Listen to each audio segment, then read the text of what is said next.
Naranasan mo na bang makaramdam ng isang bagay na malalim sa loob mo, isang hindi maipaliwanag na kutob na sinasabi ng lahat na dapat mong baliwalain? Isang tahimik na boses na bumubulong ng tama ito kahit sinasabi ng mundo na mali. Sinubukan mo itong patahimikin. Pinagdudahan mo ang sarili mo.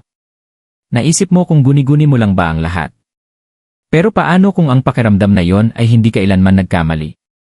Paano kung ang bawat pagkaantala, bawat pagtanggi, bawat sandali ng kalituhan ay lihim na nagdadala sa iyo rito, patungo sa sandaling mapapatunayan na ang iyong kutob ang gumabay sa iyo sa buong panahon?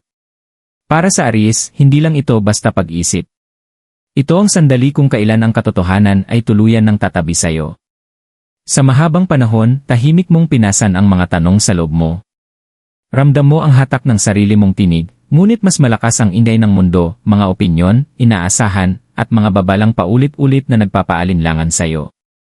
Bilang isang Aries, likas na matapang ang iyong espiritu, ngunit kahit ang pinakamatitibay na puso ay dumaraan din sa mga sandali ng pag-aalinlangan. Paulit-ulit mong binalikan sa isipan ang mga desisyon mo, iniisip kung ang pagtitiwala sa kutob mo ba ay tapang o pagiging padalos-dalos. Ngunit ang tahimik na pakiramdam na yon ay hindi kailanman nawala.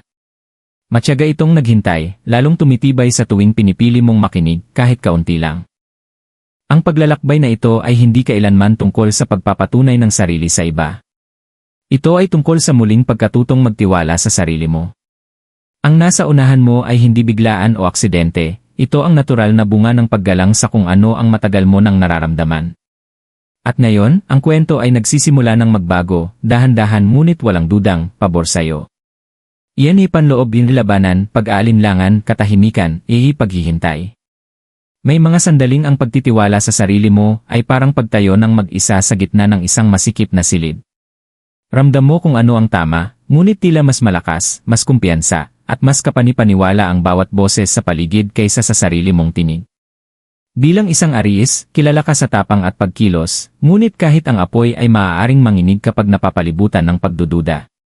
Kinuwestiyon mo ang sarili mong kutob, hindi dahil mahina ito, kundi dahil tinuruan kang maniwala na ang katiyakan ay dapat manggaling sa pagpapatunay ng iba.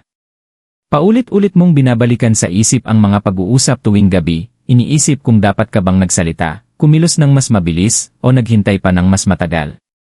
Bawat pag-aalinlangan ay mabigat. Bawat paghinto ay parang isang pagkakamali.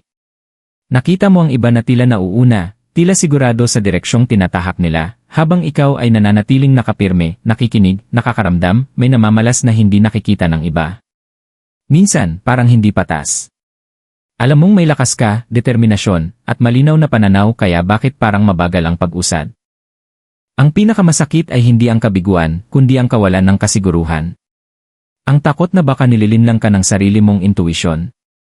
Na baka masyado kang umaasa, masyadong padalos-dalos, masyadong naiba.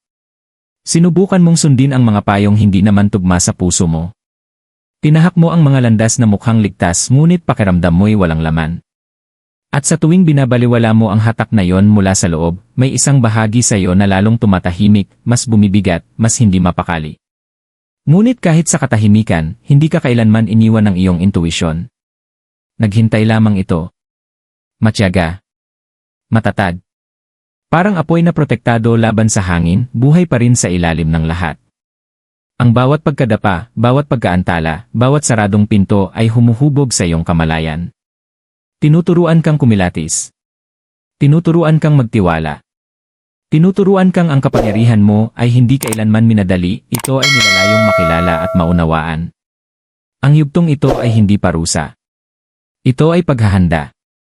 At kahit pakiramdam mo'y walang nangyayari, may isang malalim at makapangyarihang bagay ang nabubuo sa loob mo. Isang pagkakaunawang malapit ng magbago sa paraan ng pagtingin mo sa sarili mo, sa iyong nakaraan, at sa bawat desisyong minsan mong pinagdudahan. Iyan paglik ng kapalaran, kapag lahat ay tahimik nagbabago. Ang pagbabago ay hindi dumating ng may ingay o drama.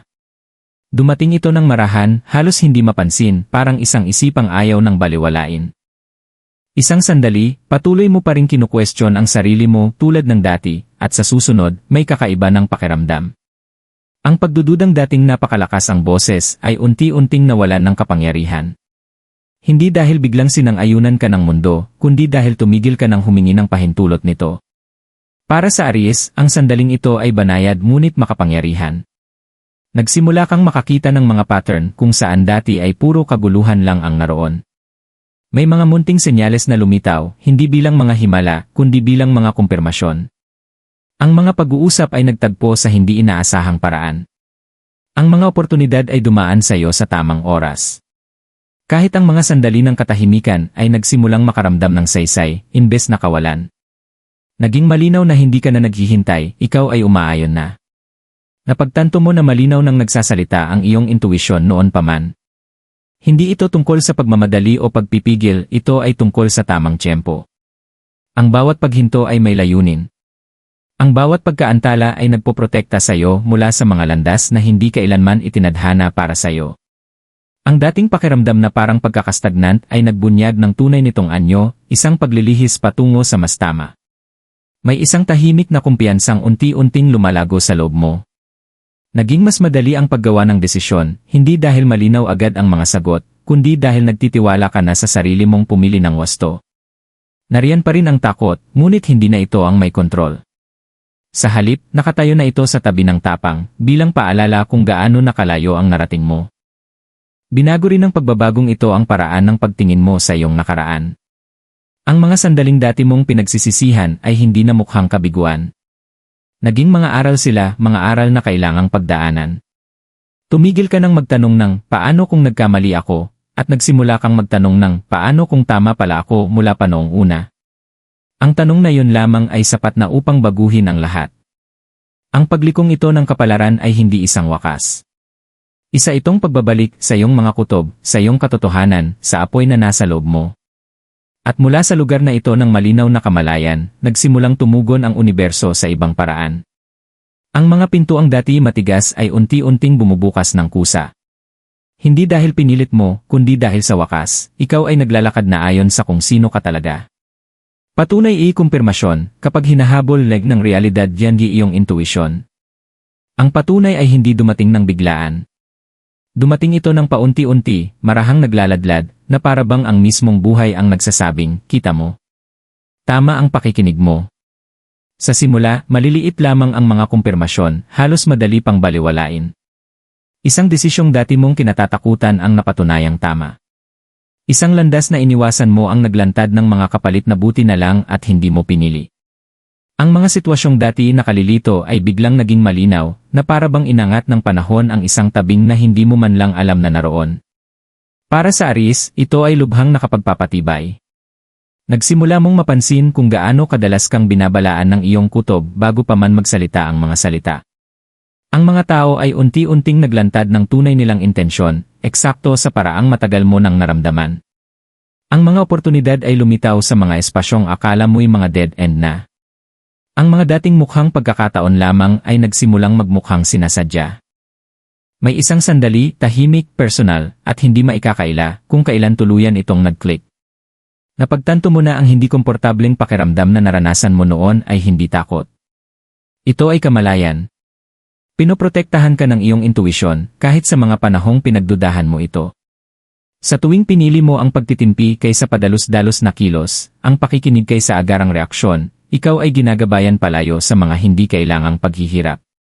Unti-unting bumalik ang kumpiyansa, hindi sa agresibo o maingay na paraan, kundi sa isang matatag at nakaugat na anyo. Hindi mo na kailangang ipaliwanag ang mga desisyon mo. Hindi mo na naramdaman ang pangangailangang ipagtanggol ang iyong tiyempo. May kapayapaan sa pag-alam na ang linaw ay hindi laging dumarating agad, dumarating ito kapag handa ka ng tanggapin. Ang nagbigay lakas sa yugtong ito ay hindi lamang tagumpay, kundi pagkilala. Iba na ang tingin mo sa sarili mo. Mas matibay. Mas marunong. Mas nakaayon. Ang nakaraan ay hindi na mukhang koleksyon ng mga pagdududa, para na itong isang mapa na nagdala sa iyo eksakto kung saan ka dapat naroon. Ang kumpirmasyong ito ay hindi para palakihin ang ego mo, ito ay para patatagin ang iyong tiwala. Isang paalala na ang iyong panloob na tinig ay hindi basta-basta, hindi padalos-dalos, at lalong hindi mali. Ito ay isang kumpas. At ngayon, habang ang ebidensya ay nakatayo sa tabi mo, humahakbang ka pasulong ng may katiyakan, alam mong ang pagtitiwala sa sarili ay hindi na isang panganib, kundi ang pinakamalakas mong kalamangan. Mensahe ng kapangyarihan, muling pag-aangkin sa iyong panloob ni otoridad. Dito nagsisimulang umayon ang lahat sa tamang lugar. Hindi bilang isang biglaang tagumpay, kundi bilang isang malalim na pag-unawa sa kung sino ka at kung paano ka gumagalaw sa mundo. Para sa Aries, ang tunay na kapangyarihan ay hindi kailanman tungkol sa pamamayani o pagpapatunay ng lakas, ito ay palaging tungkol sa pagiging totoo sa sarili. At ngayon, sa wakas, tumatayo ka na rito nang walang paghingi ng paumanhin. Hindi mo na hinahabol ang katiyakan mula sa iba. Natutunan mo na maaaring makatulong ang payo, ngunit ang intuisyon ay personal. Nagsasalita ito sa isang wikang ikaw lamang ang ganap na nakaunawa.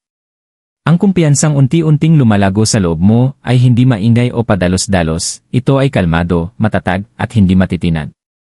Nagtitiwala ka sa sarili mo hindi dahil perpekto ang lahat, kundi dahil alam mo kung paano mag-navigate sa gitna ng imperpeksyon. May kalayaan sa pagkakaunawang ito. Kalayaan mula sa labis na pag-isip.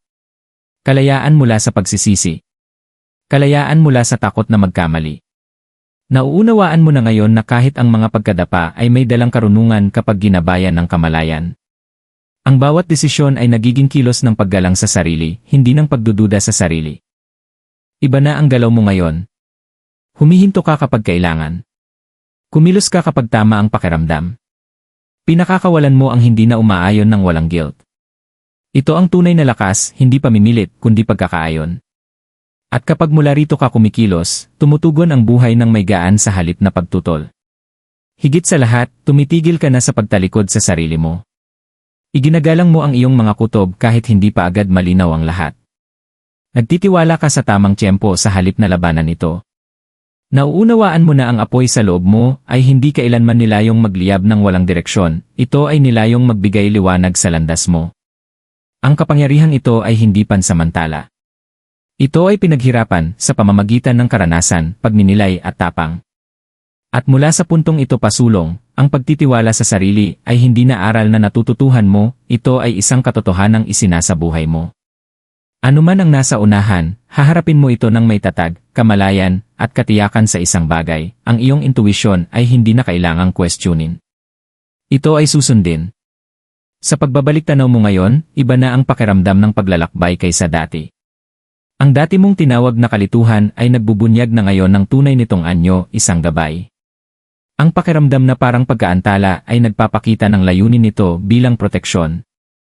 Ang bawat sandali ng pagdududa, bawat paghinto, bawat tahimik na pakikibaka ay humubog sa iyong kamalayan sa paraang walang ibang makakagawa. Hindi ka kailanman naligaw, natututo ka lamang kung paano makinig. Para sa Aries, ang pagkaunawang ito ay may dalang tahimik na lakas.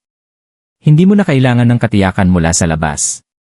Ang patunay ay nasa loob ng mga karanasan mo, sa mga pinili mo, at sa kalmadong kumpiyansang daladala mo ngayon. Nauunawaan mo na ang intuisyon ay hindi tungkol sa paghula ng mga mangyayari, ito ay tungkol sa pagkilala kung kailan ikaw ay nakaayon. At kapag ikaw ay kumikilos ng may pagkakaayon, tumutugon din ang buhay sa parehong paraan. May kapayapaan sa pag-alam na hindi mo kailangang magmadali patungo sa mga bagay na itinakda para sa iyo. Dumarating ka eksakto sa panahong handa ka na. Ang apoy sa loob mo ay matatag na ngayon, hindi na pinapaliyab ng pagmamadali, kundi ng tiwala. Ano man ang mga hamong lumitaw sa unahan, haharapin mo ang mga ito ng may linaw, hindi takot. Ang kabanatang ito ay hindi nagsasara sa katiyakan, ito ay nagsasara sa kumpiyansa. Kumpiyansa sa iyong panloob na tinig. Kumpiyansa sa iyong tiyempo. Kumpiyansa sa sarili mo. At sa iyong pagharap sa hinaharap, tahimik ngunit matatag mong dala ang katotohanan ito, tama ang ginawa mong pagtitiwala sa naramdaman mo. Palagi. At mula sa sandaling ito pasulong, ang kaalamang iyon ang gagabay sa iyo, hindi bilang tanong, kundi bilang isang matibay na pundasyon.